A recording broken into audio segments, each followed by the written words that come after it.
All right, Kiss Army, welcome to the KissFAQ podcast. Thank you for giving us your time today and letting us into your head. I hope we don't do any damage. We're just a bunch of Kiss fans and we talk Kiss. So come along for the ride, you've got nothing to lose. Join the KissFAQ YouTube channel. Member perks include exclusive song story demo bites, songs of the moment with contextual introductions, document and merchandise dives, KissFAQ board topic reaction videos, early access to channel content, and hopefully lots more. Click the join button on the KissFAQ YouTube channel or follow this link.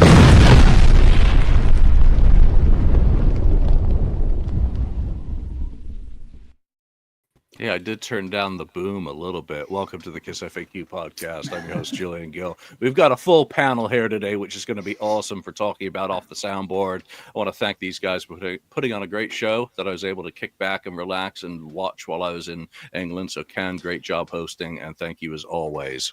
You look pretty comfortable over there in England with your pint of beer.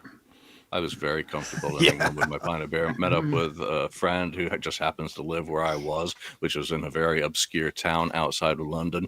Went for a pint, was introduced to a new pint. I fell in love with that pint. It was lovely, absolutely brilliant. Then we went for a curry. Next night, sister came into town, went for another curry. I went back to the pub and had a couple more of those pints and was talking beer with the barkeep, and he had me try each one. Nice. We went back to the original.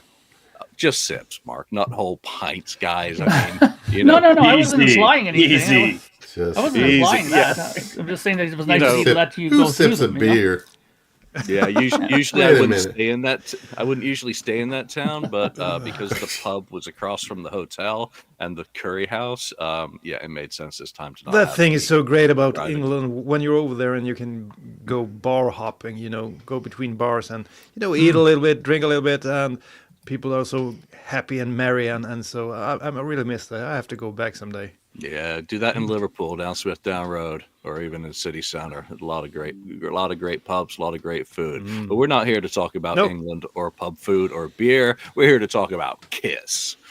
So we've got some news to get through first before we get started with everything else. First and foremost is episode 572 was a very impromptu meeting with John Humphrey from Seether to talk about some of the stuff that he's got going up in the backstage auctions. But we framed the conversation for that episode just around collecting and the decision to start, downsizing collection. So if you're interested, check that out. Kiss My Wax has their episode up with them now as well, which is a much longer dive because they were able to schedule theirs with a little bit more time and have everyone involved.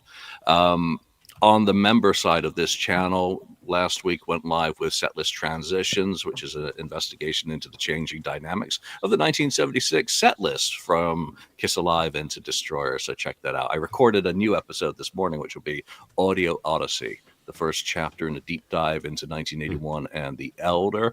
And while I was on the plane from London, I managed to edit up Kiss Comes Alive, which is the follow-up from Beacon at Midnight. So what other news? We've got Paul Stanley, a new Workday ad. Now, back in 2023, there was a Super Bowl ad with Paul Stanley, Ozzy Osbourne, Joan Jett, Billy Idol, and one other fellow, and I don't know who he was off the top of my head, but it was really entertaining, very fun. Lonnie, since it involves football, going back to 2023, do you remember Paul's Workday ad, and any thoughts on this new one, which is just for a new campaign? Yeah, I remember watching. I remember seeing that during the Super Bowl. I thought it was cool. Don't sit. It's like sitting around the office saying, "Oh, you're a rock star." And Paul pops out and goes, "You're not a rock star. I'm a rock star," or something like that. And Ozzy's in it too. It was good. So, I think it's cool that we're doing something like that again. So, yep. The new one's very entertaining. Well, it's very brief, but it's we'll have to see where that goes in terms of the campaign. So always good to see Kiss in popular culture wherever they crop up, because they're like cockroaches. You never know when they're going to come out from under a car. That's what I love about this band. Other news, fresh today, is a new book has been published, and it's another one not written by me. It is Creatures of the Screen, an uncensored and unofficial history of Kissploitation on film, television, and home video by John Harrison. It's 676 pages, weighing in at 2.45 pounds. That's just over a kilo to non-heathens. So it's been a long time coming. John is on the KissFAQ message board and has been sharing samples from within the book. If you're into where Kiss has popped up in media and that side of the Kiss equation, which it's a massive facet that I've managed to ignore because I have zero interest in it. But I ordered that the moment the link was up on Amazon. It's through Bear Manor Media, so you can get copies directly through them as well. And hopefully we'll be able to get John on the show for an interview about that. So this is not a pre-order. It's available for order today. It's through a proper publisher, and it's even been proofread. Who did the cover? Pretty cool cover, and also a good way to get around the makeup thing, with all the licenses and stuff. I think it was a cool idea for a cover. Yeah. Looks great. Very smart as well. Just, when you're going proper publishing, to go the safe route and not run into any trademark issues, especially with a new ownership. So, John, if you're watching or listening, best of luck with your book. And again, hopefully we'll be able to have you on the show to talk about it. What else is new? Gene Simmons, a powerful and attractive man, is appearing at the Knoxville Fanboy Expo, July 11th to 13th. There are fan packages now available. Bruce Kulick is now signed up for some of the Fanboy Expos, so you'll be able to get half of the Revenge lineup in one shot. I know some people are bitching about the package prices, but Gene hasn't done these. So I guess instead of touring, he can make more money signing autographs and selling bases. All right, meet us in the mailroom. Anyone bought anything this week that you'd like to talk about? I did. Okay. Of course. Well, no, I told you guys. Well, two things. One thing I just bought like 30 seconds ago was that book you just showed. While you're talking about it, I thought, I don't want to forget. I'll just order it, and I ordered it. So it's going to be here Monday, I guess, somehow. Or rather, I hope so. Again, I pulled the trigger on that. Daniel, you bought anything recently? Wait a minute. No, I got one other thing. He had another one. Yeah. Oh no. Yeah.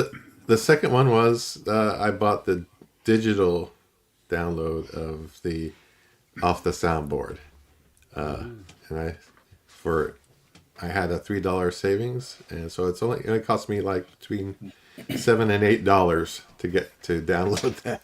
So that's how I got mine. And since I didn't get the CD Japan, I thought that's too much to go get that. And then the vinyl I actually had in my inbox at one time, or what do you want to call it, the shopping cart. And once I saw $120 with all taxes and everything else, I said, nope, remove from cart. I'm not doing that. So Yeah. I got the digital and I listened to that. So. Yep. Okay, Daniel. Tracks high definition. Daniel.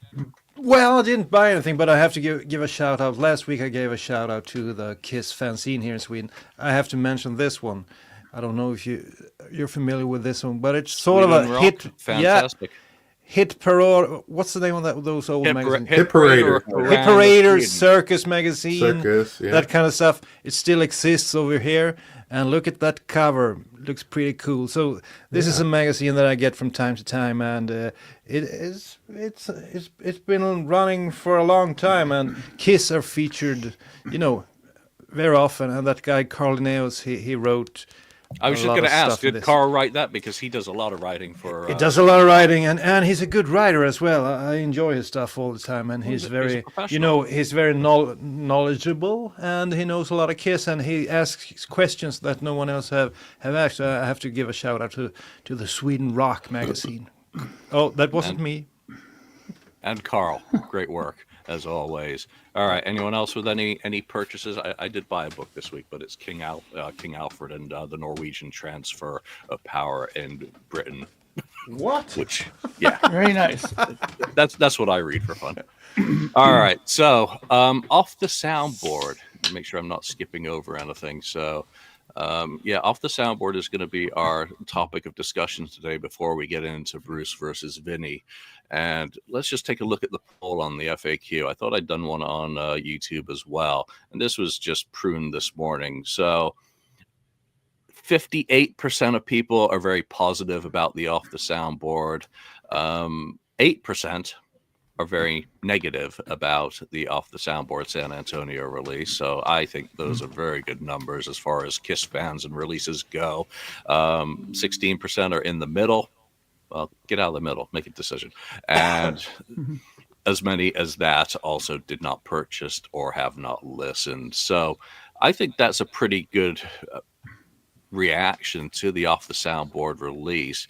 Let's just go around the table with, initial overview of what San Antonio Off the Soundboard has done for you. Mark, you've not spoken yet, so let's start with you. Which is surprising, actually. But I think my first reaction was I was sort of in the meh at first when I first heard it, but I didn't want to be in the meh area because I'm an Asylum guy, as you know. That's my favorite non-makeup Kiss record, and I really wanted to give this a fair listen to. So I listened to it multiple times on YouTube because Kiss actually posted the whole record there for you to listen to off their YouTube page. So I was like, okay, so why even bother buying it digitally? It's right there. So I listened to it on there, and I listened to it a couple of times there. And even last night, I went ahead, put the headphones on, and when I went to sleep, I listened to the whole thing, while I went to sleep, just to have it embedded in my brain. And I think I'm going to put myself now in the pretty good category. Excellent. Lonnie, what about you? Yeah, I agree. It's pretty good. I'm not giving it an A+, but I give it a pretty good review. I enjoyed it, and we'll get into it. My biggest complaint about it is that it's a little choppy with the solos scattered throughout. I feel like we gain a little momentum, just right off the jump, and then we got a Paul Stanley solo. I'm like, okay. And then, and then we have the Gene solo, we have the Eric Carr solo, we have the Bruce solo. It's like, my only complaint about it is like it feels choppy. It doesn't flow. Gotcha. Yeah. Like I don't like it flows like it should. But it's still pretty good. I still enjoy it. Yeah, Jason, thank you for the gifted membership to whomever receives that. Ken, how about you? And your digital. I think it's one of the better sounding, obviously, ones I've heard out of all of them so far. So from that standpoint, it's good. I do agree with Lonnie that, just listening to audio and you're having all those, I kept skipping every time it got to one of the solos, except, well, Gene and Paul's I skipped pretty much after listening to it one time, and that was enough. And so it better flowed that way. I Still Love You. That's another one that slowed down the whole thing too. The deal is, if you have a video of it, if you're at the concert, you're watching it when those solos happen. So that actually, it's okay. It kind of works all right. But overall, on an audio kind of playback, it really doesn't work well. But I enjoyed it either way. Daniel. I think it was awesome, I have to say. And the Silent solos, yeah, probably that's a part of it. But I think, as you mentioned, Ken, it sounds great. The solos, of course, is a sign of the times. You can't get around that. I think it was good that they kept them in there, because they must have felt as well that the solos, goes against the tempo in the concert when you listen to it. So, but I do appreciate that they kept them, and you can easily skip them if you don't want to listen to them. Of course, we would have wanted to hear more songs instead, like the songs that they played on the first night, like what did they play? They played King of the Mountain and Anyway You Slice It. And why don't they play a song like Who Wants to Be Lonely? That would be great to hear as well. Maybe it's hard to sing. The thing you said about I Still Love You, Ken, I've always felt that a song for the rockers to go and take a quick pee. Go get a then beer. You can get back. Yeah, or get a beer. Whatever. So you need to have that sort of song in a set list in order for people to, the tempo goes down and you can go and do that kind of stuff. Yeah. But if you listen carefully to that song, he sings the hell out of that song on this album. My only issue with that is after that song, they go straight into, I think, Under the Gun, and he's all out of breath for that one because he's been, screaming his head off in I Still Love You. And then they go into, they should have had like, Bruce Kulick's guitar solo or something after I Still Love You. But all in all, I think it's a great album, and it's so cool that they finally paid homage to Eric Carr and Bruce Kulick and the era that they have looked past so many times before and for such a long time. So I think that is the greatest thing, that they actually picked a concert from that era. Yeah, agree, and I'm all with you on the enthusiasm for it. Marco made a good observation that it goes a little fast, but yet I thought it wasn't as fast as some of the shows that I remember listening to as bootlegs from the era. It's such a great document for this tour, and I'm really happy that they left it untouched. They didn't edit out Paul's raps, as tortuous as some of those become. They didn't edit out some of the solos, which they easily could have done. They left it intact as a document of that tour. I agree with Super Zapper's comments that, enough Asylum material isn't represented, but I'm really thrilled to have really great sounding versions of Tears Are Falling and All Night from that Fits like a lineup. glove. Oh, yeah. Yeah.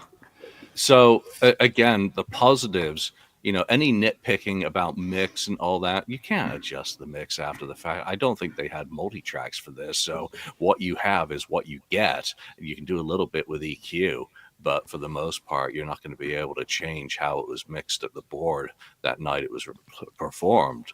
So they could have copped out very easily and done a Crazy Nights or a Hot in the Shade or even an Animalized show. They went with Asylum. And as a guy who became a fan of Kiss during Asylum, I'm grateful for that. And I was in England when this came out, so I was scrambling to VPN and all that crap to be able to download it from Australia and check it out. And it really met my expectations and in some ways exceeded them. It was fun. And I'll just take that. All right, let's go into some of the metrics around it. Lonnie, Asylum, what does that mean to you for history, your personal history, and the cheese factor of looking back at that tour and listening to the cheese factor? Because there's audio cheese, isn't there, in the raps? There is definitely audio cheese, and I was waiting for it as I was listening to it. I'm like, oh, there'll be some good audio cheese when we're getting ready to introduce Love Gun. The Love Gun raps in the 80s are very unique and very cheesy, very 80s. Yeah. So I was waiting to see which one he would, there's. It wasn't a nurse this time around. There's some variety in there. It was a school teacher look instead. It was a colleague of mine. He always has right. It was I was waiting for that, and I knew it would be the kind of shtick that it was. So and it's very 80s though. It's very time stamped in that matter for. And that's fine. It doesn't bother me. Maybe it bothers some people, but the protesters outside the stadium, they didn't. Well, they wouldn't like that one. Well, they referenced that a lot, the protest. But yes, this is in the middle of that stuff. Multiple times he talked about that. Yeah. What I thought was more just like awkward than that was. After Eric Carr's drum solo, Gene goes, Eric Carr on the drums. It's very Erich. It's very, very strange. So, but it was good though. As far as my personal, I'm the youngest one on the panel. You're just a kid. Yeah, right. So I don't have a whole lot of connection. Yeah, that's a good one. just a boy at 45, but I don't have a whole lot of personal connection to Asylum in the fact that I remember when the album came out, I remember the tour and that. I was 5-6 years old, so Asylum was an album that I had to go back and listen to when I was in high school. So, but I enjoy the album and the tour is good. It represents the album and the times very well. but there's some awkward moments in it, but it's still fun. Yeah, you nail it for me. Just the cheese factor. It takes me back to when I was 14. So I've got no problems with it whatsoever because I was buying the magazines and seeing how Paul was talking in the magazines, and how they looked. And, let's put it this way. The concert matches their visual look at the time. It's as outrageous and flamboyant as the Asylum costumes were. Mark, what about you? Cheese factor and taking you back to 1985. Oh, there's cheese aplenty. I mean, we have a variety of cheeses on this, but that's probably part of the thing that makes it charming at this point, because you're kind of expecting that. The 80s was all about, over the top imagery and, flashy guitar playing and fast guitar solos, and my guitar player is faster than your guitar player, and that kind of thing was very, dominant in this time period. But, I did enjoy what I heard. I mean, the speed of the performances, by now we are all probably used to it because, Animalize was extremely fast as well. So at this point, you're probably used to that sort of thing. A few things that I found extremely interesting. And number one was their selection of using that hull reverb, because let me tell you something, that verb that you heard on them while they're talking and stuff, that ain't part of the show. When you get a soundboard, it's like, hey, Texas. And it's completely dead. Like there's nothing. Yeah. A soundboard is completely dead. There's no verb on stuff like that. That stuff was all added afterwards. Why they use such a grandiose reverb for while he talked? They could have just muted it for his talking parts and then put it back on when the music played. Then I would understand that, just to give it a bit more life and make it sound a little bit more. I don't know why they did that, but that's nitpicking, and that's sort of the engineer part of me coming out for a minute. That's minor, but another thing I found very interesting is that in this time period, they're playing rock and roll night, right? Obviously, which I don't think that's ever left the set list. But at this time in their career, it almost feels like that song, like, the importance of how rock and roll night is now, like during the end of when they went back to makeup, it was the big song at the end. Everybody's like, preparing for it. It seems that was shifted to Heaven's on Fire. That was the big, song in the 80s. That was their big, rock and roll night song. And it was interesting how that dynamic switched, because when they did rock and roll all night, it was just like another song kind of almost to them at that point. And then it kind of gave all the importance to that. So I found that was interesting that happened during that time period. But overall, I thought it was okay. The solos, the Bruce Kulick one was not bad. I mean, I just find that, again, that's one of those things where you probably benefit from video to see what he's doing while he plays. But I'm telling you, Gene's bass solo is something that I just never got into through the whole 80s. That whole, do, that whole thing was just it wasn't my thing. I just thought it was kind of really tacky, that whole bass thing. They should have just not did a bass solo for him, to be honest. And same with Paul. Paul's thing was pretty weak. It almost sounded like he gave up. It was like he started playing all of a sudden, like, I got to talk to you, Texas. It's like he just completely gave up on doing the solo, and rather just talk to them. But other than that, I think... quick question, Mark. You as a Canadian and the Americans, doesn't he alter his way of speaking when he's in Texas? It almost sounds like he's, the way he talks. Did. Yeah, it's possible that he kind of wants to feel like one of the boys there, when he's talking Texas with them. Guys, yeah. Yeah. Southern. I mean, it could happen, it just crept in there. But I mean, other than that, I think that musically it was done pretty well. Like I said, it's a little fast here and there, but other than that, I thought that it wasn't too bad. The performances were good. The drums you could hear really good. Eric's toms are pretty well heard on this. And the other thing that I found interesting is somebody mentioned here that they were surprised that they didn't mention Eric and this and that. But don't forget, Eric was on Poughkeepsie. It's not like this is his actual first performance, right? On the Off the Soundboard, he was on that. So, if there was any time that they should have mentioned it, was probably on there. And I don't remember if they actually did. But it's he has been on us Off the Soundboard, so it's not like they did some big capital crime or something. All right, Ken.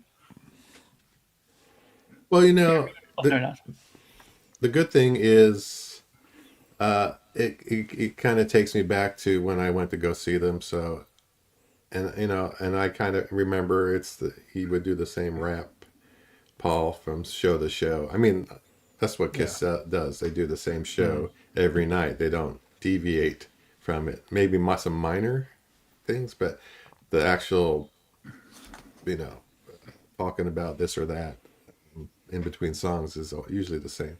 It changes, kind of try to talk, Texan kind of thing though, like Daniel was saying. I find it funny is like when they introduce San Antone, San Antone, not Tonio, but San Antone. I guess that's maybe how they, what they say there. That's how they probably. say it down there, Yeah. So I thought that was interesting. But yeah, the biggest thing is it takes me back and makes me remember of, where I was at my time, in my early 20s, seeing Kiss and Wasp, at the Cow Palace, and that was just I remember it was a great show, great time, like most Kiss concerts are. I agree about what's it, Rock and Roll All Night though. That was kind of weird thing when they've done that a couple of times in their tours, where they don't put it as the last kind of encore party kind of song. I find it kind of strange. I don't like it when they do that. I think it's to me, it's something wrong with doing that. I guess I'm so used to it, I guess, at the end, but because it is their rock and roll, national anthem thing. So, but anyway, I like it. I thought the whole thing, turned out well. I just put that up for Poughkeepsie for reference. Only Mark St. John was referenced on that hype sticker, not Eric Carr. So I don't think it's any insult is intended to Eric. No insult is intended, but obviously the marquee value of both of those is that Mark St. John was on Poughkeepsie and Bruce Kulick is finally getting his day in the sunshine on one of these releases as well. And Eric Carr's had a whole Creatures box dedicated to his drumming. So, Daniel. Yeah. The question was something about 80s cheese. I love 80s cheese. I completely love it. And this was the year I became a fan. So to me, this is gold. And, when I look back at I listen to Spotify a whole lot, and you get your thing in there at the end of the year, the Wrapped thing, when you see what you listen to. And always in the top 10, I have at least 8 songs from 1985. Aha, Duran Duran, maybe a Kiss song like that. So this is, I totally love this period. And I like the raps in between songs. It's a document of the times. It's the way it was back then. And it's all about fun, happiness, having a good time. Nothing like what happened when Lonnie became a teenager in the early 90s, with Alice in Chains, dark and downers all the time, and we're so unhappy, and let's dress like hobos and go on stage. No, this is flamboyant, fun, colors. You say what you think, and when I was a young boy, or maybe still, you think about girls, you think about having a drink, you think about having fun, a good time, and this concert is all about having a good time. Some of the highlights, I think, is I don't mind the tempo that people keep referring to as being too high. I like the way Detroit Rock City sounds. The only thing that suffers, I think, with the high tempo is that they can't sing at the same pace. Paul Stanley has to skip words, and it sounds a bit. That's not good. But I like the tempo. I like it, a little bit faster. And a song like Cold Gin really benefits from the tempo because it's kind of lethargic on the album, but in this concert it's great. And it's good to have a song like Fits Like a Glove on a record like this, because that should have been on a Live 3, but here we get it. It's so heavy and so cool, and I always love the ending of Fits Like a Glove when they all get a solo spot. Bruce starts it off and then goes over to Paul, and then Gene does a cool bass thing. That's such a great song, so it's great to have there. So I'm in love with this album. All right, so you kind of already touched on the next 2 questions, Daniel. Oh, sorry. Well, that's fine. I mean, that's how conversations kind of work. Yeah. So what are some of the standout musical performances for you on this? Pick your 2 top musical moments that you think everyone needs to go back and check from your point of view. Am I starting? Yeah, you are. Okay, Yeah. okay, I'm sorry. Come on, yeah. Of course, Fits Like a Glove is a no-brainer. You know, such a great 80s song that never was represented on a live album. I would have taken it any day over Domino on a live 3. You're just sending some fighting words. Yeah. Lonnie there. Yeah. So it's Domino is a cool song, but it's nowhere near Fits Like a Glove. The tempo, it's aggressive. It's the Gene vocals on this one is so cool. I love his vocals on Fits Like a Glove, and you have the breakdown, you know, through butter, such a classic. So never that says. Yeah. now, well, go back to Detroit, the first concert in Detroit, 1990. That's one of the few times he does the scream through butter. That's a cool one. Yeah. So that's one of the highlights. And then you said, well, I can't. I think it's crazy that they play, you know, Rock and Roll All Night at another spot than at the end. I think this is a great thing about this album. They were totally a current band. They played the new stuff. Lick It Up was the final song. It was, you know, not even 2 years old. And Heavens on Fire was one of the encore songs as well, a new song. So I think this was my Kiss back in '85. They were current. The new stuff was what was cool. It wasn't like the releases they did towards the end, like Monster and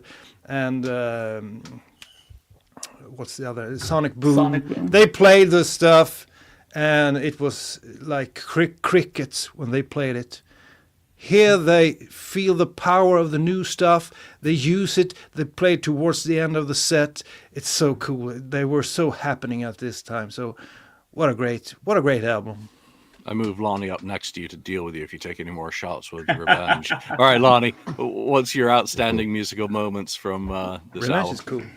Well, I agree with Daniel in the fact that I like that they feel more like a current band in this, and they're not the legacy act that they turned into.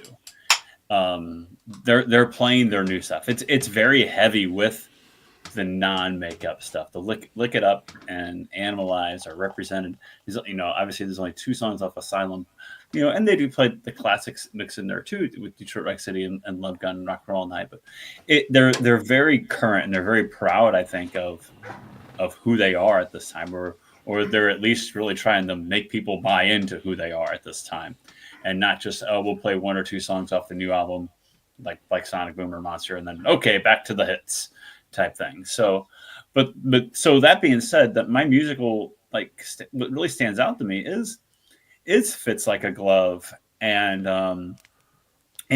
Tears Are Falling are two really standouts to me. Tears Are Falling sounds excellent, I thought, and it's really cool to have a crisp representation of that song. Lonnie, what do you think about Eric Carr's drum pads in Tears Are Falling?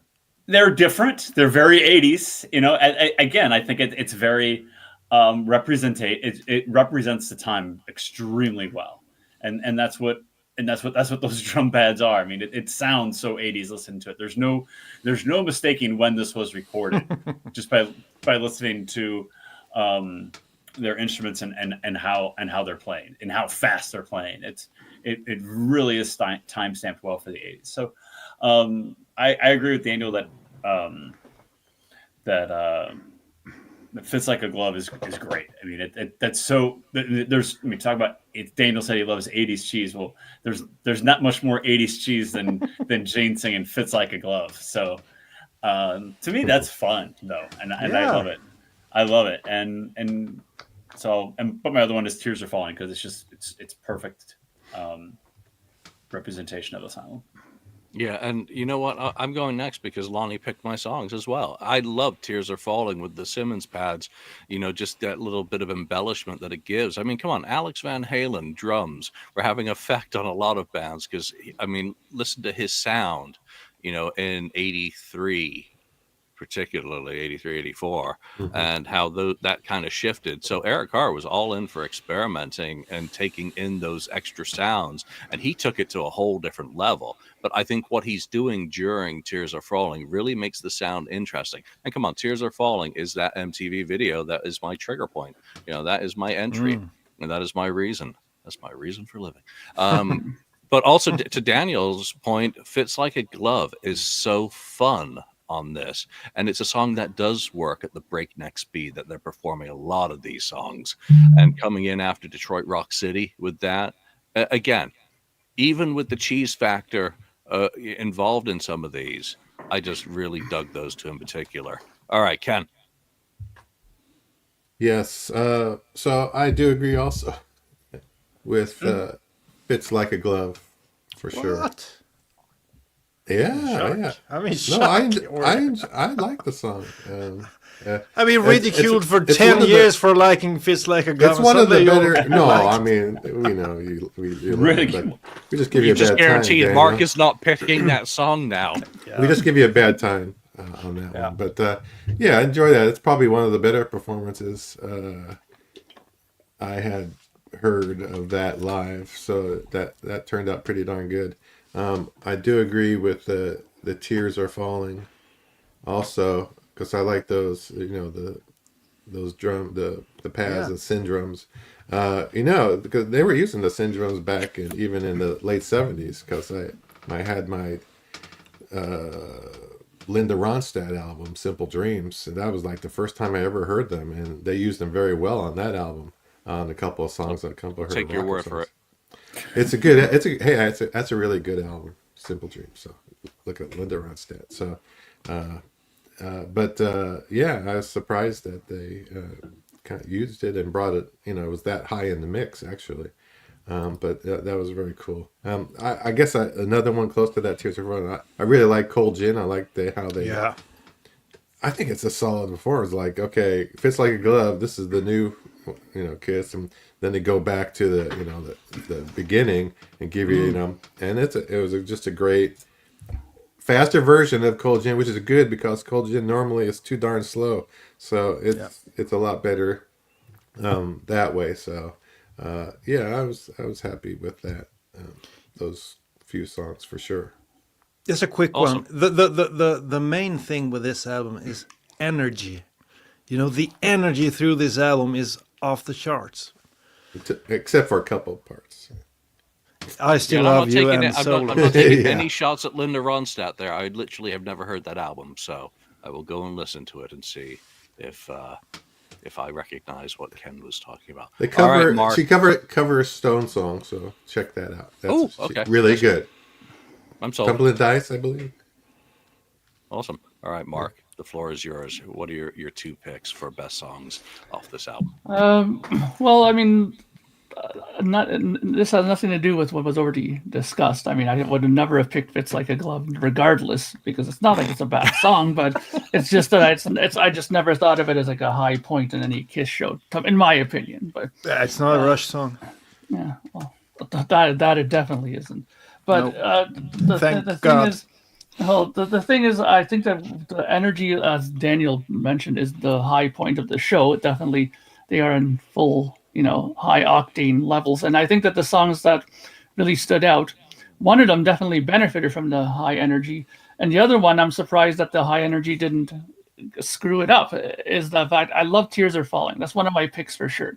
And that could have easily been, sunk if it was played way too fast, which in my opinion, it wasn't. I think it was still in a comfortable enough level that it made sense, and melodically it still came across well. You can always tell the tempos by his guitar solos, and Bruce, I think, nailed that one really well on this one. Yeah, it's a little bit faster, but not too badly. The other one, and this is a song that normally under normal circumstances I wasn't really a big fan of, but live albums have a tendency, for me at least, to sometimes take a studio song and make me a fan of it after I listen to the live version of it. Sometimes the live versions are so good of them, and I'm like, wow, I actually really like this, and I'm going to give the studio version a second chance. And that's Under the Gun. I was never a big fan of that song on the studio version, but live here, I thought they did a fantastic job. Sure, it's really fast, and Paul had to skip a few words here and there because it was that fast for him. But I thought it was really good. I think the soloing was really, really well done. The energy was great. Eric Carr was just, the man can play at any tempo. He's fantastic.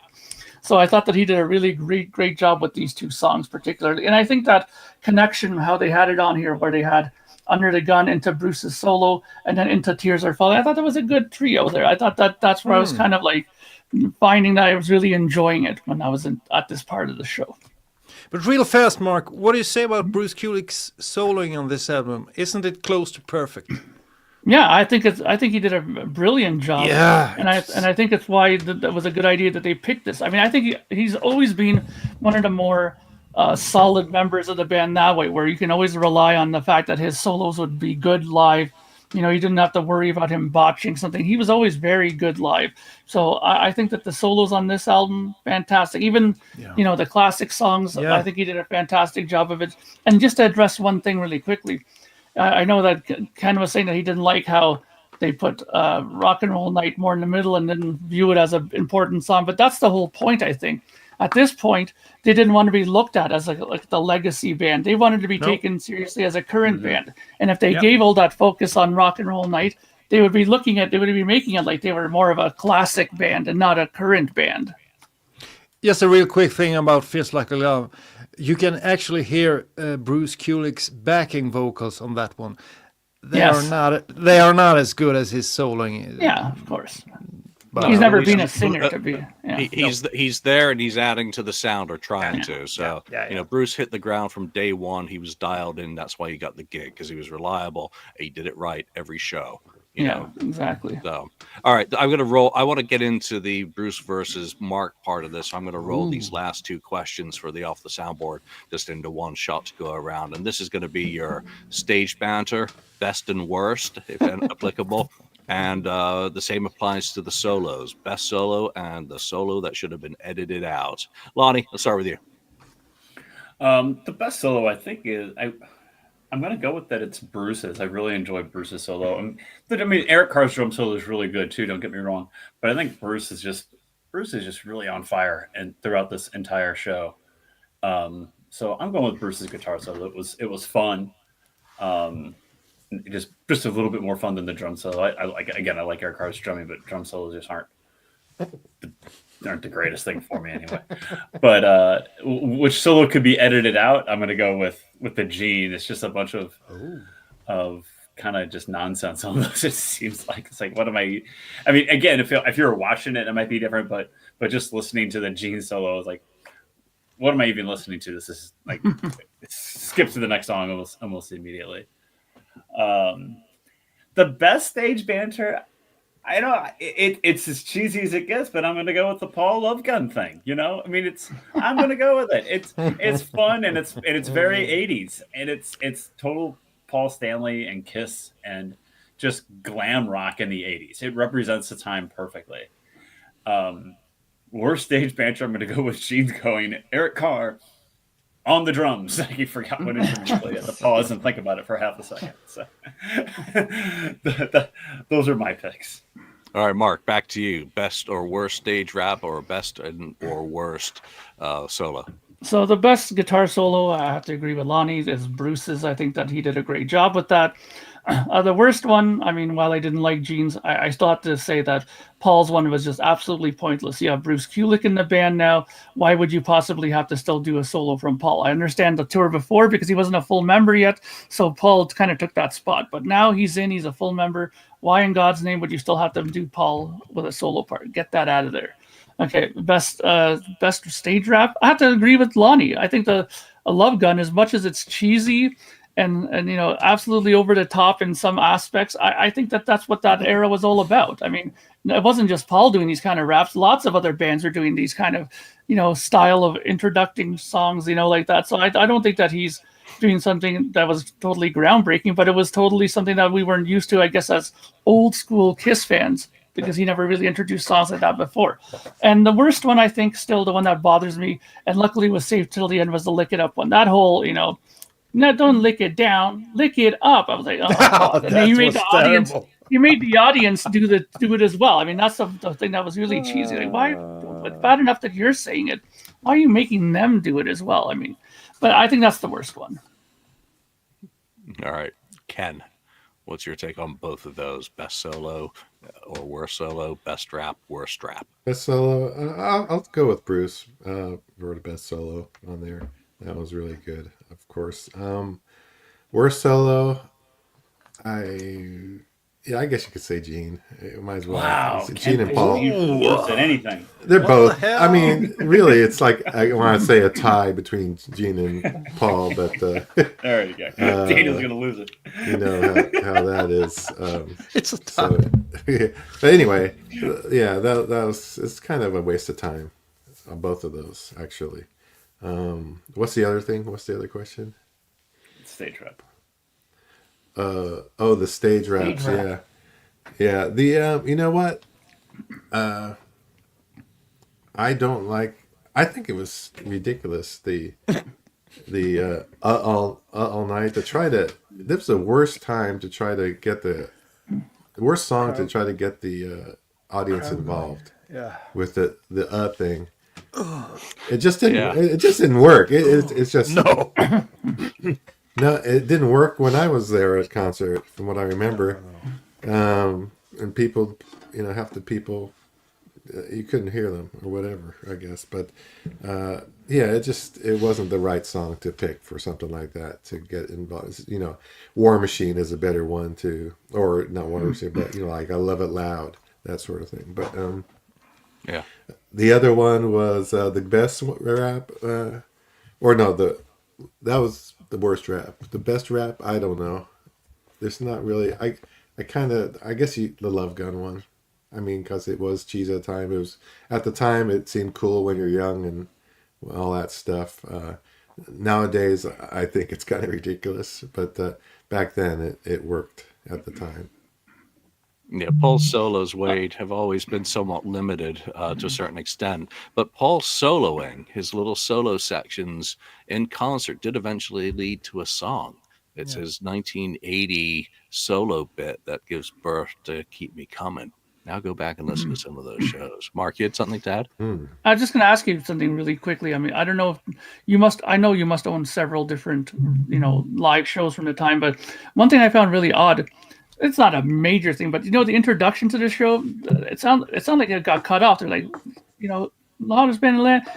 It sounded like they cut off Kiss right at the end. Was that just an error on the guy's part there, or was that something that was, done in post production? I always wonder why that was cut off like that. It's not a big thing, but I just thought it was really odd right off the top. There was something. No one's going to be able to answer that because I think this show is new to all collectors, even those of us who have stuff on the side that we don't talk about. So this was new to me, and I think that's what's great about shows is imperfections. It gives them a fingerprint, and that they're not like the end of the road. All right, Daniel, best or worst stage rap, best or worst solo.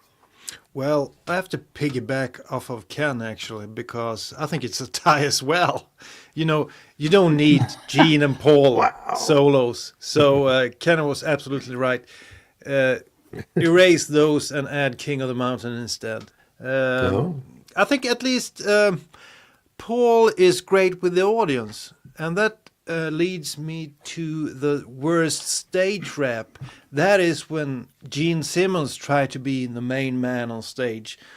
You motherfuckers! Is it loud enough? He stopped. What the hell? And then just that part when he goes nuts.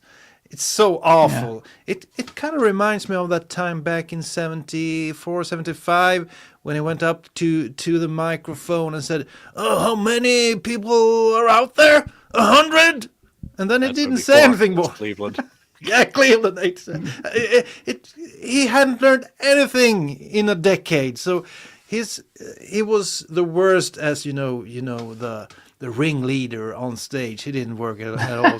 So that's my worst. The worst rap. The best rap on stage is actually, to me, it's the classic one, the Cold Gin intro. You can't top that one.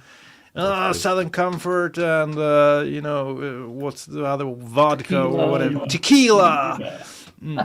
I mean, it's so great. I still remember the last time I saw Kiss in Dalhalla a few years back when he did that one. It was so awesome when he started the same thing. It worked so well, and everyone knew what to scream. And the point you made about all night, Ken, I have to agree with that one as well. It's so terrible. They could have. You didn't know when to say It was so hard to follow. Down, down, down, down, down, down. Okay, it was there. Down, down, down. They could have, counted it in or something. Did it otherwise? That's why it didn't work. Yeah. Yeah, it didn't work at all, and they skipped it a few shows later on. I think they stopped doing that, if I remember correctly. So that's my take on it. Awesome. All right. I think worst for me is I'm going to go with the all night audience participation bit. I just can't imagine being in an audience looking around at other males while we all go.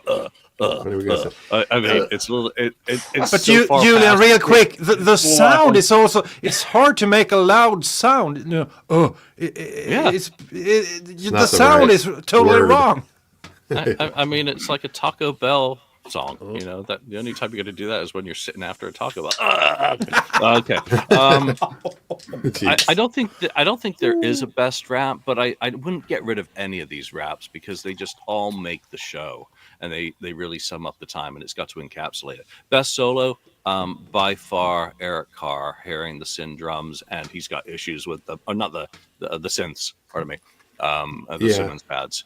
He's got an issue with one of them, but I just love that solo mid 80s Agreed. because it love just it as continues well. to grow.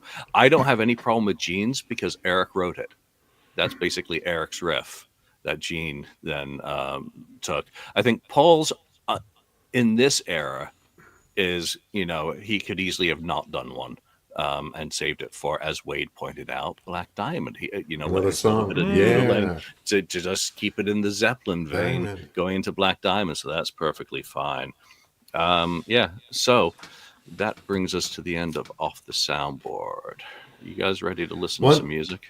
Yeah. Yes. One thing I want to say about, I noticed Off the Soundboard, you know how Detroit Rock City started the show, and then the second song was Fits Like a Glove. Fits Like a Glove became the new Deuce. Because usually you'd have Deuce following it. Mm-hmm. So Fits Like a Glove at that time was the new Deuce. Was the replacement for that. It ain't no Deuce. It's no Deuce. I know. Pretty close. You would rather have 80, Deuce for 80, sure. 80% of this panel has given us some love today to Fits Like a Glove. So Daniel's going to take it. All right. Oh, hey, you're still here, watching or listening. Why don't you hit that subscribe button or click the like one? And if you want even more, click on the join button on YouTube. Thanks for your support. All right, before we get into the music section for this. Have you guys been able to join the channel? Ken and join the channel. Mark and Lonnie. No. I'm not joining. Well, if you're interested, do check it out. I just had an idea while we were talking about that. What would make a very neat product would be an Off the Soundboard singles box. They did have singles for quite a few of the other releases. They didn't do one for this, and it would be great if you just pressed up a single for each one of these, slap the artwork back on the front, and put them in a nice little box for sale. There you go. Free ideas, no charge. Record store All right, so release. Bruce versus Vinnie. Let's see what this panel thinks of the guitar solos of multiple songs interpreted by Bruce Kulick versus Vinnie Vincent. And I've sourced all of these from the Lick It Up tour. Yeah. So you're going to see an A and a B pop up. You're going to say which one you prefer, and we're going to see who wins. Let's kick it off with Detroit Rock City.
That is some breakneck speed. Lonnie, A or B? It's close. They're both good in their own way, but I'm gonna go with A. I'm gonna go with Bruce. I think his is just a How did you know that was Bruce?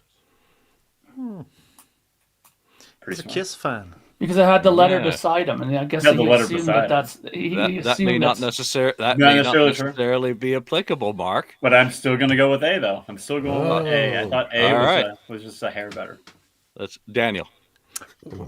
Well, I think that this is a solo that's pretty hard to, pick a winner because it's there's no way of them to show their personality in their solo. I think there are two. Sure, you can. Well, at least I don't think anyone did in this solo. It sounds pretty, like the original. So I would have to go with a tie. Oh, come on. No, there's no tie. Okay, I pick number A then. God, man. Yeah. Wait, there are no the pictures don't correlate with the solo. That's the whole point. Ken, A or B? Yeah, I want to say tie also. Part of the solo, part of the solo is also Paul is in that too. Yeah, it doesn't matter. Second, A or B. Come on. Okay, I'm gonna go with B. Okay, Mark. See, and this is what I was saying about you can't put personality. The A had a little bit more feel to it. There was more vibrato to it. Mm-hmm. There was a bit more, to it. And B was very robotic, more like da da da da. It was very precise to it compared to A. So I kind of liked A better, to be honest. Yeah, I was A better. In this case, A was Bruce, and B was Vinnie. And for anyone who cares about details, the B sample was taken from Denver. All right, moving on. We've done this before, and the thing is, Bruce always win in the end. Well, again, it's not about winning. So. Yes, it is. Okay, it's about winning. Cold gin.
Clearly, that wasn't cold gin, but there you go. Yeah, I was like, what? Yeah. A or B, Ken? Well, B. All right. Daniel? First of all, I need a copy of the B show. That sounds great, but I have to go B. It's not good. That's Nashville 84, by the way. Okay. Which just gave it away as to which is which. But, don't give it away. Mark? Well, since it's already given away, B. I mean, you can definitely tell that first one was Vinnie. Yeah. B is definitely Bruce Kulick. Yeah. Lonnie? I am B as well. A was just all over the place. Classic Whitney. All right, so very low in the mix, though. You could tell which one was Vinnie on that one because A was all over the place. Solo needs to be higher in the mix. The whammy Bruce, Bruce wins again for precision, but for me, I like the feel. I like the Vinnie in A, which again was Nashville much more because it's Vinnie. That's his solo. He, and he's doing it his way. Yeah, and I just like that unhinged element to it. Yeah. All right, this one is cold gin, so here we go.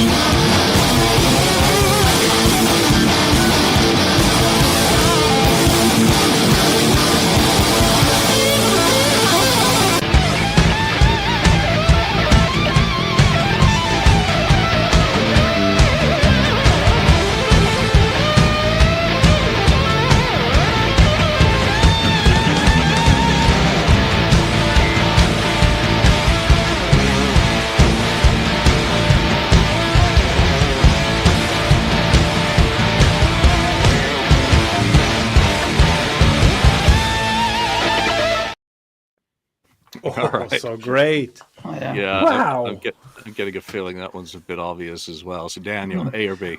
Well, first of all, I have to say, this is why you love Kiss.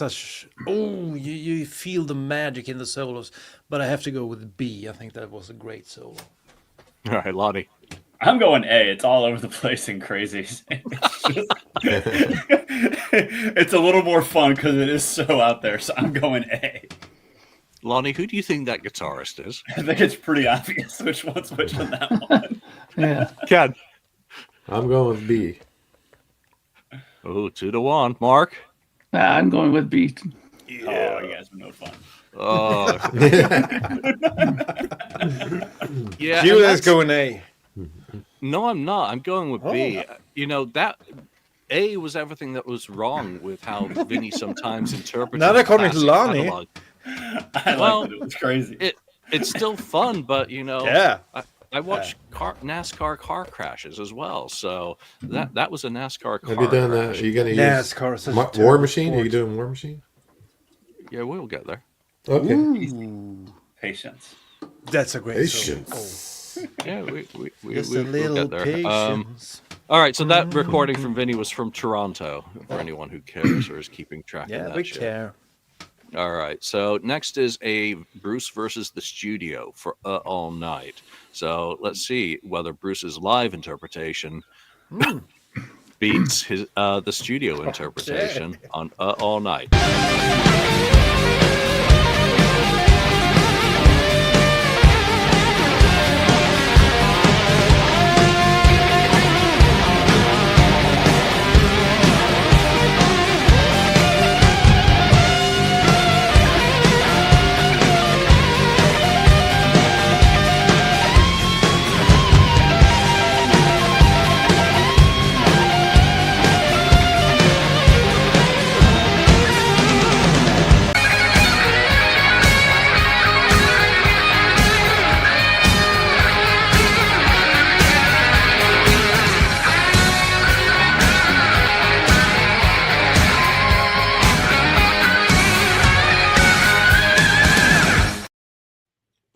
Ooh.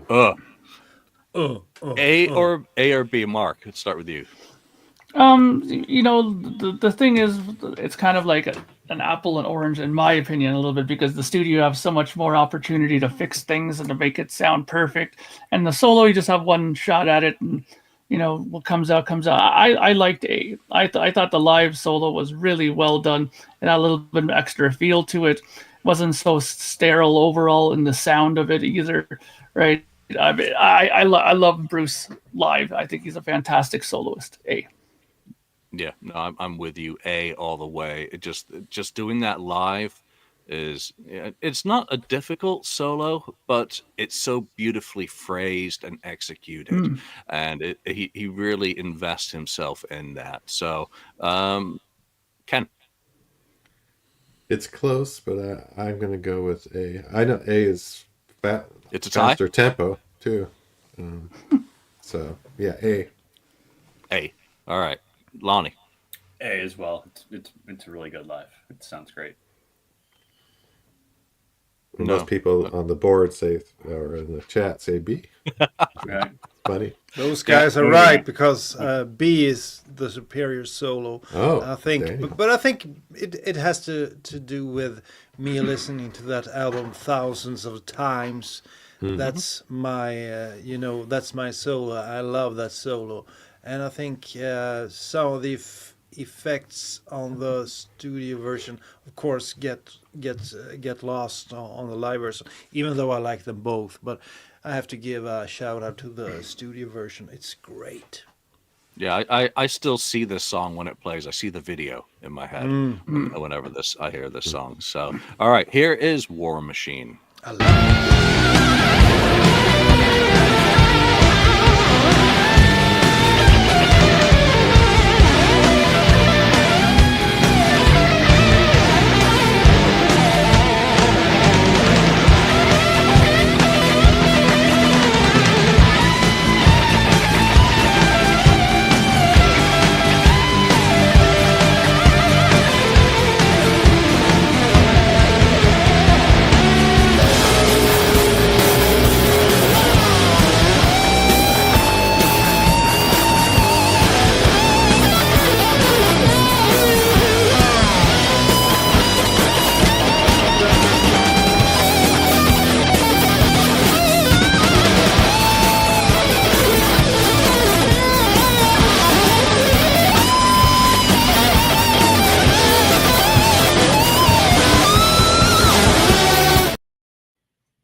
B.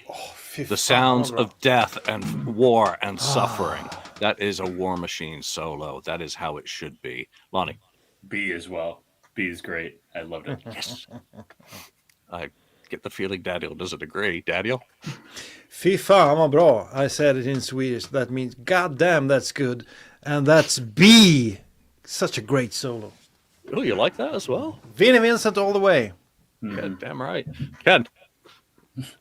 It's so obvious which one's who's who. Yeah, it is. Yeah, it's for me. It's kind of I'm gonna go with A on this one. Believe it or not. But not Mark. So, you said A. You said A. Okay. Mark? Mark. I'm going with A as well. I'm a Bruce guy. I find Vinny's sense of non-melodical playing in this is a little irking in me when he does those sort of chromatic things where he just hits any fret that's under his finger instead of what's theoretically supposed to be played, sort of off-putting a little bit for me. So, and he relies a little too much on that bar, in my opinion. But No, it's okay. he's playing the solo from, below his waist. Bruce is playing from the brain. Yeah, well, but you have a brain for a reason, right? Like Yeah, but sometimes you need to use the other one as well. Oh, yeah. But look at the attack in Vinny's solo there. Bruce was doing the same come Revenge. I mean, he was really digging into those strings, but he just didn't have the processing up there going on like Vinny does.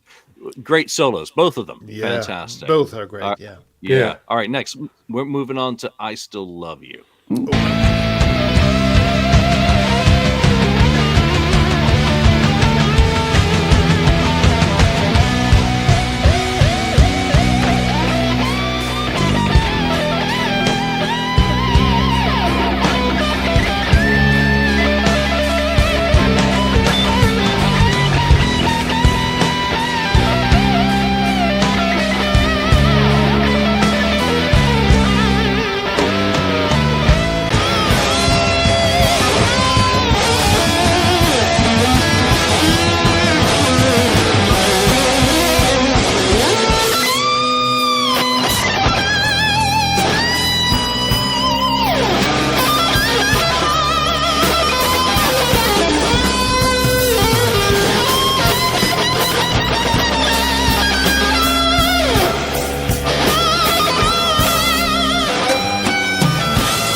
All right, Mark, let's start with you for this one. It's a tough one. I liked A. I thought A was really, really well done. Ken? I'm gonna go with A. Barely. By that. Lonnie? I'm going B. I'm going B. I thought B was more fun. Yeah. Daniel? I see what Lon is saying. B is a bit off the charts, but I think for a song like this, I like Bruce's playing more. It's more, not so crazy. So I'm going A. Yeah, this is a tough one. I just really like Vinny's solo there, but Bruce's is better. But Vinny just has that je ne sais quoi. It's just something about it. It's just discordant in places. All right, yeah. So Bruce wins, but I put my vote in for Vinny on that one. All right, here's another one. Bruce versus the studio. I believe it's Bruce who does the solo in the studio on this one. Tears Are Falling.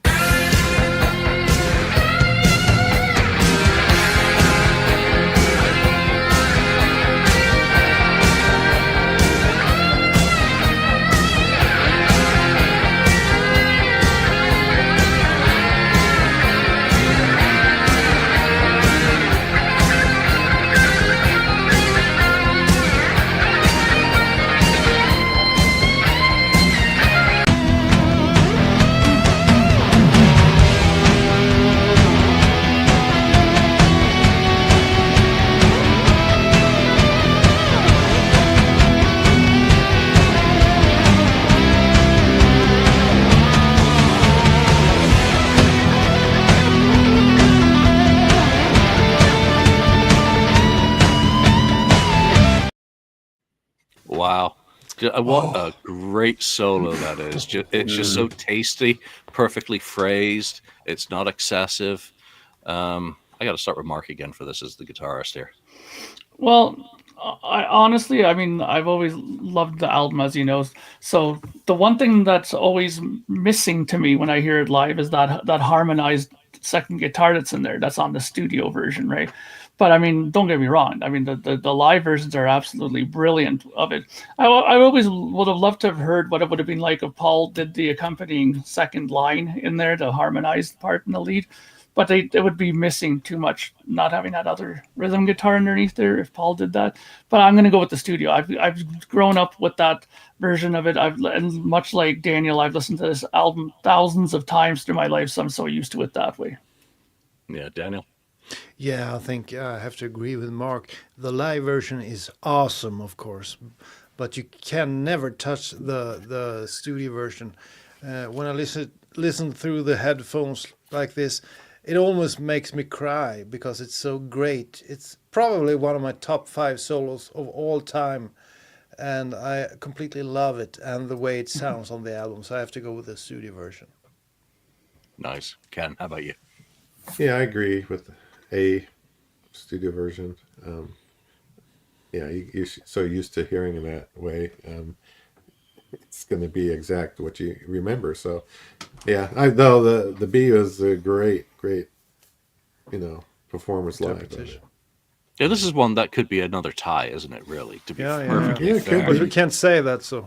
No, we have to pick sides here. It's just for me, it's the studio one for the same reasons all you guys have said. It's so imprinted on my brain. It is such a perfect solo. Wade Lucas, overrated, question mark. No, it's not. No, it may be for Wade. That's the great thing about Kiss fans. I think you should play on the Chuck, because Chuck says that Vinnie Vincent's the most overrated Kiss guitar player in Kiss. Well, okay. Again, there's no right or wrong answers when it Except comes for to songwriting, anything to do with I think. Kiss. I thought it meant the solo on Tears Are Falling. I got all riled up. All right, Lonnie, last word on Tears Are Falling, studio or I live? I agree with the studio. The studio is so damn good. The live is great. Don't get me wrong, but that studio version of it is it's epic almost. Just fantastic. All right, we're into the tail end of the show here. I love it.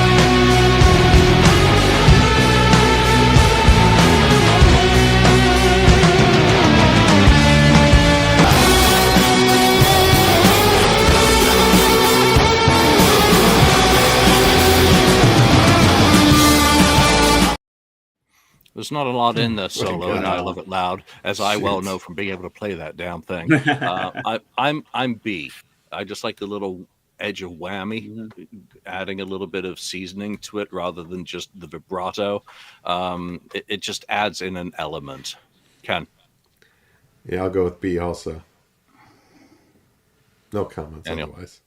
I think I like the B one a bit more because of, how do you say it, like the dive bomb at the end. It's a bit better than in the A version. So Yeah. Lonnie? B. He just a little bit of flair added to it, just for a basic solo, just kind of give it a little touch. Yeah, considering there's not much to it, throwing the kitchen sink in with dives, whammy, and a little bit more than just vibrato. Mark? Yeah, I'll have to agree. I mean, I think that in such a simple solo, adding a little bit extra to it like that, the dive bar, all that stuff in there, it just took something so simple and just gave it a little extra. Yeah, nice. That one was from Toronto, and War Machine and I Still Love You were both from Denver for the Vinnie side of things. All right, let's move on to Love Gun.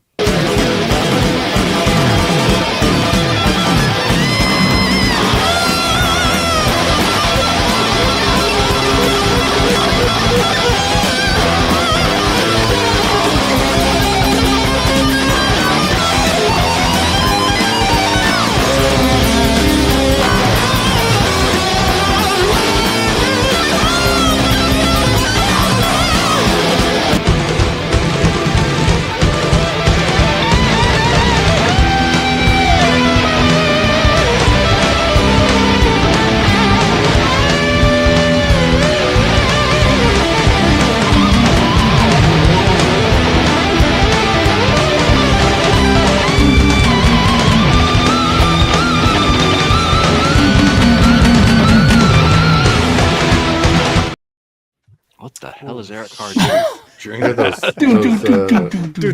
pads. It sounds good live, I think. That's the water drums. Mark, A or B on there? I mean, it's pretty, again, obvious who's doing what, but I do think that both of them are a little off the hinge in its own way. But I got to still go with Bruce. I think B is the better one. I mean, it's more, I can recognize it a bit more with the way he played it. I mean, sometimes you don't even know what's going on when Vinny's playing that solo. It's just out to lunch, you know. Yeah, Ken? I'm going to go with A. You need to be unhinged in concert sometimes. So. Wow. Excuse me. I'm going with A. The voice of reason has spoken. Oh, I did not see that one coming. Lonnie? I'm going with A too. It's so out the lunch. It's great. So I'm going A as well. All right, Daniel. Well, actually, I'm going with A as well because it's kind of reminiscent of that solo he did in Rio in '83 on Calling Dr. Love. I don't know if he, stretches the neck of the guitar. I like that sound when I think he's stretching the neck of the guitar in order to get that sound. It's kind of reminiscent of that great solo from Calling Dr. Love in '83 in Rio, and such a great solo here as well. Even though Bruce does a fine job as well, but I have to go with Vinnie on this one. Jesus, he's strangling the bloody cat on that one. I'm B. I mean, that A one is so far out there. It's got his Jendel for his zip awesome. code. Awesome. It's too far out there for me. Yeah. Well, it's fun as shit. Come on, don't get me wrong. That one's also Denver. All right, so we're moving back into the last two. We have Rock and Roll All Night and Party Every Day.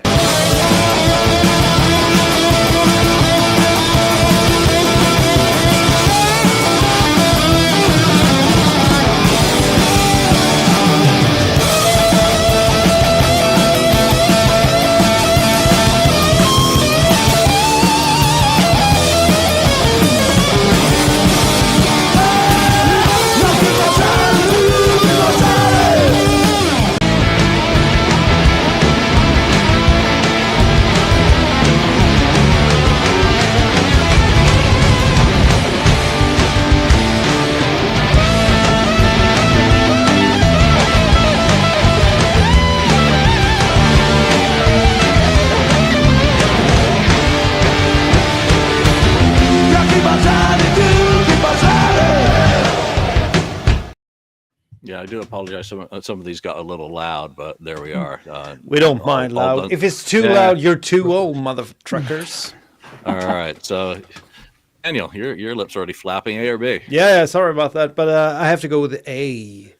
Such a cool solo. I'm going with the A. Oh, Mark. B. I'm gonna go with B this time. All right, Lonnie. I'm going A as well with Daniel. Yeah. Oh, this is all over the map. Ken. I'm going with B. I miss Ace's solo. Anyway. Yeah. Okay, That's so we got a tie. time. I'm going to be breaking the tie here, and I'm going with A. Ooh. Sorry, Bruce. Yeah, love you, Bruce. But what I like about A is it's just got a little bit more of that Chuck Berry rock and roll feel to it, which is really weird coming out of Vinny. Yeah, I was gonna say. He's just going pure Barry with some of the parts and the phrasing. There's nothing wrong with Bruce's. Give me either. Give me both. Give me all. Yeah. Give me more. All right. Let's see what the audience said before we do the last one. Yes, Vinny was A.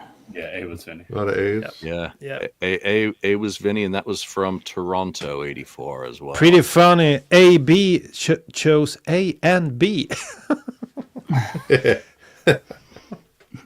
All right, here we go. Of course Last one. Lick It Down.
audience is throwing lots of they're all Canadians. Hey, Mark. I'm going with B. I mean, even though it starts off kind of simplistic, I think that he actually started doing some really, really cool licks there at the end on B there. I mean, the problem is I just find that sometimes Vinny's hand or how he has his whammy bar set up, every time he kind of touches it, it goes like a little out of tune all the time. You can always hear his notes are a little flat sometimes when he plays on there. So I thought, as a guitar player, that really bugs me, the tuning issue of it. So I'm going to go with B. Okay, Ken. I'm going with A. I think it was much better solo, in my opinion. I just enjoyed it more than that B. Yeah, I agree with Ken completely. A. Lonnie. I agree. A. Daniel. Well, I think that version was one of the best solo versions to lick it up I've ever heard, I think. And the one I'm picking is A. It's awesome. So Bruce Kulick does Vinny better than Vinny on this case. So no, you know what? Overall, I think Bruce has won this battle. But it is so close. There were a lot of us going, that's a tie. Yeah, I like both of those for what each one is. That's the great thing about Kiss, is that you can listen to these shows. You can go that one, by the way, was from Nashville. You go listen to those soundboards from the Lick It Up tour, and there's some great performances there with Vinny as well. You now have a couple of soundboards from the Asylum tour. You've got a few from the Animalized tour. So there are so many different ways to listen to this band. And then, of course, to listen to the real deal, go back to the originals for a lot of the classic catalog to hear how they were meant to be played. So, but Julian, before you end and start to go towards the end here, I have to say, I really appreciate this.